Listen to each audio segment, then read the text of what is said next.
angosara kungonzwa kuti mumwe munhu achatongofa akasvinura sedemba nekuti zvinhu hazvina kumira mushe ende zvinhu hazvina kuchipa. Yamakateerera kudai so ndiyo nyaya version yacho patatoya nenyaya dzese dziri kuitika. Vanhu ava vanga vakajaidzwa vakajaira, iko zvino vari kuzvindikitwa. Tanzwa kuti chinhoi yajoina mastreets pazvinhu zviri kuitika. Mavhenda vari kuzvambaradza kanzuru. Zvakatanga nemutare ndo yakavhurira. Chinhoi yobva yadairira. Nyika yese yakusvika pakudairira. Hurumende idzi dziripo nekanzuru yadzo vanga vari kudzvanyirira vanhu nguva yese iyi.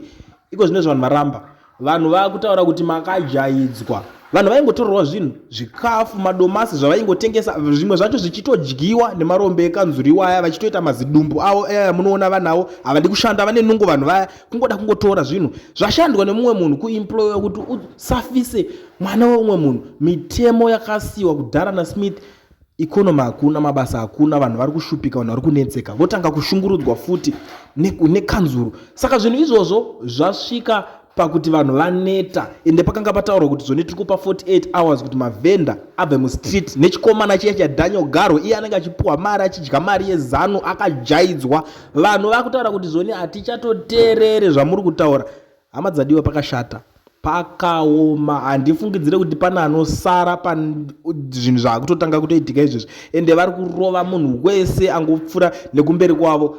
Mapurisa chaiwo chaiwo vari kutotyawo. Iko zvino ndatoona mutambo achinyora achisaina chitsamba kuti itai zvenyu kademonstration kacho kamurida kuita, nekuti ari kutoziva kuti zvinhu zviri kuitika izvezvi hameno kuti zvinopera sei. Hama dzadiwa, situation iri paZimbabwe yakungoda chete kuti iwewe ugare uri alert, uchitoziva kuti chii chiri kuitika, nekuti anytime unogona kungonzwa kunzi nyika yasunungurwa, makatovarayirwa kudai so. Ndo situation yetiri kuona iri kuitika iko zvinezvi, situation inomira zvakanaka. Ndosaka ndichiti kana iwewe uri kwauri ikoko, garawo dzama neshamwari kuti pane inonzi nyaya yaversion iri kuzouya nenyaya dzese dzinenge dzichiitika. Saka garai matoteera nyaya yaversion, tobva takupai nyaya dzese dzinenge dziri paversion dzinenge dzichiitika. Tell a friend to tell a friend kuti nyaya yaversion is the way to go. Ndo panowanika nyaya dzese dzemuZimbabwe.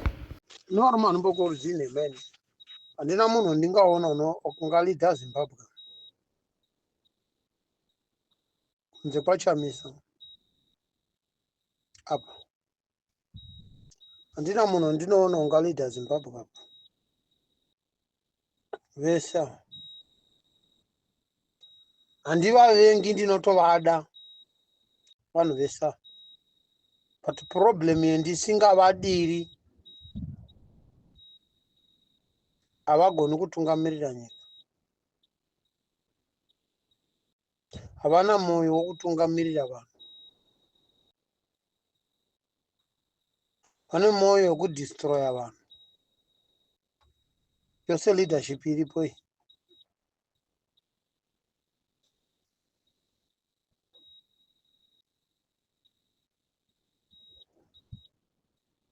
Ndoda kuti undisitsire message inoyi kumasoja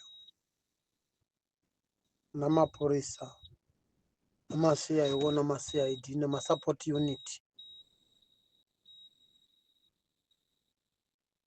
nematicha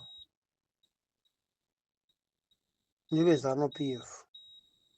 Vanozviti ivo ndo mazano PF straight.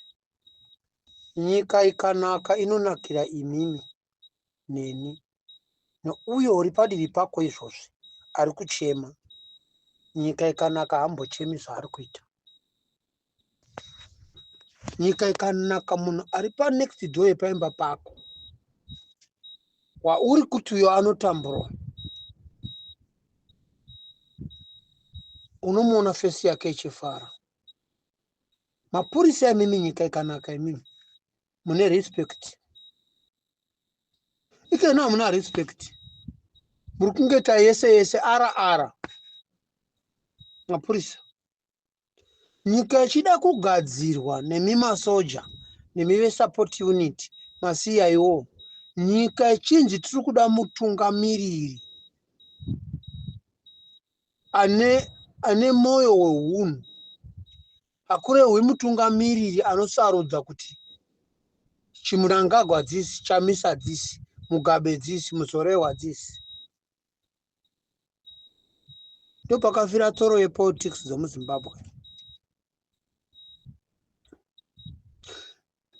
tsoro yepolitics dzomuzimbabwe inongofungidzirwa kunzi kana munhu akataura zvokuti pasi nezanu PF kunonzi watumwa navarungu. Paakamira ipapo achitaura mamuona uno murungu waanaye, haana murungu waanaye.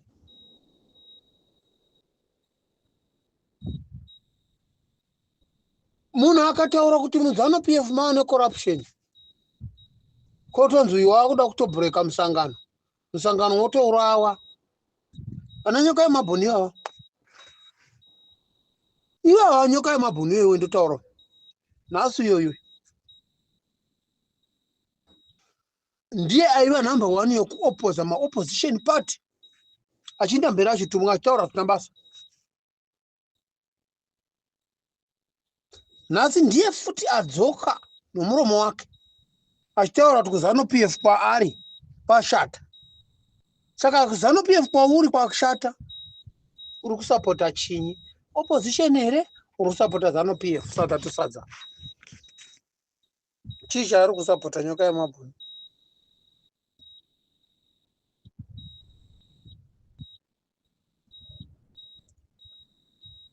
Kuvunza.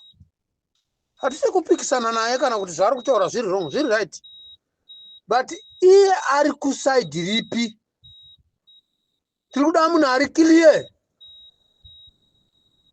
Kwete zvongoti musi wa31 mabhazi mahedimasta vana kuchikoro vakazvinzwa vanhu zvakatodarika. Munhu akangwara anongoti mwana wake nhasi muka wakagara. Munhu akangwara anongotaura kuti kubva kwakanzi musi wa31 12 o'clock everything must stop. Une chingwenjere chake, une chikorokoro, une chihonda fiti chake chinomira. Kana vari pabhodha, garai pabhodha. Vanoda kuenda kuZimbabwe, garai pabhodha penyu ipapo. Kusvika manzwa information yokuti zvanaka. But tiri kuda kuziva kuti iwewe nyoka yemabhoni zvauri kutaura, uri kutaurira kuti munoda kubvisa zanu PF nemi vana Gezi nevamwe vandisina kumenjena mazita avo. Muri kuda kubvisa zanu PF muchiisa chii? Hatimbosvodanike zvino varume. Hatimbosvodani. Ende kuya muri kuda kuita iyi, muri kuda kuitira chinyi? Vakatadza kutopera tar road nokumendena marodhi, vakamendena umbavha. Vanhu vezanu PF kumendena umbavha. They have failed to maintaining the road maintenance and hospitals and everything. They are maintaining corruption to be a security threat in the country. Imimi muchizvita 2017 maifungidzira kuti munoisa munhu kwaye. Ende udofa humunoita ndehwekuti mukabvisa munhu nekuu yenyu munorega zanu PF yacho iripo, ari kutonga uyo aripo nevice president unenga nemaministers. Kunoitwa inonzi reshuffle. Cabinet yose yobviswa. Kwete kuti cabinet yembavha yaya manga muchiti kwanzi imbavha dzinomanyana munana Mugabe makadzirega dziripo. Saka chamaita kuu yacho maitirei? Mbavha dzaimanyana Mugabe dzichibana Mugabe nanhasi dzimwe dzacho dzirimo. Ari memo. But munenge muchitaura kuti this time around we do this, we do better, we do fuck this, we do massacre this, we do push this.